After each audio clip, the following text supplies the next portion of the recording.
Hello and नमस्ते, म साइरा श्रेष्ठ।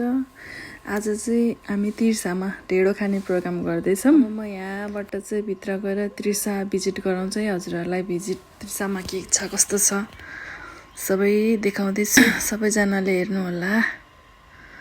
यता भयो हाम्रो किचनमा दिदीहरू सल्भ गर्दै हुनुहुन्छ, अनि यो भयो हाम्रो एक्सर्साइज गर्ने। अनि यता दिदीले मासु पिठो देखाउँदै हुनुहुन्छ। अब हामी सर लाएर किचनतिर जाँदैछौँ ल। किचन चाहिँ बाहिर हो कि, अनि बाहिर गएर फर्स्टमै मैले चाहिँ प्याज काट्दैछु। त्यसपछि हाम्रो ठुलो दिदीले कराई राख्नुभयो, तेल राख्नुभयो, प्याज राख्नुभयो, त्यसपछि मासु राख्दै हुनुहुन्छ। आज एकदम स्पेसल ठुलो दिदी लक्ष्मी दिदीले एकदम मिठो गरेर मासु अनि ढेँडो।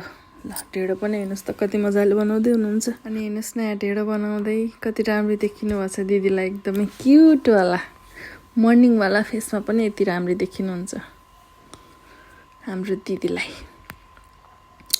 अब यो चाहिँ पाकेपछि हामी सर्भ गर्दैछौँ मेरो दुईटा दिदीहरूले। यता मासु, यो घिउ भयो, अनि त्यसै गरी दिदीको हातको मिठो अचार स्पेसल्ली, अनि यो भयो सलाद, डल्ले खुर्सानी रातो पिरो, आमामा हेर्नुहोस् त। अनि अब म मजाले यहाँ घिउ, मासु, ढेँडो, अचार जम्मै एकदमै मिठो गरेर खाँदैछु हेर्नुहोस् ल। यो चाहिँ फर्स्ट बाइट यो तपाईँहरूको लागि, अनि मैले खाएँ। अब यति धेरै मिठो भयो कि म कसरी भन्नु, साह्रै मिठो छ। मलाई त एकदमै धेरै मिठो लाग्यो है।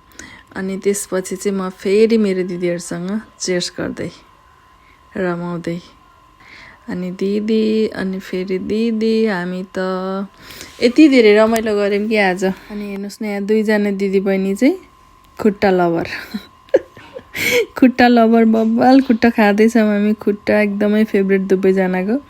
अनि यो अब मासुसँग त सक्यो होइन, अब दिदीले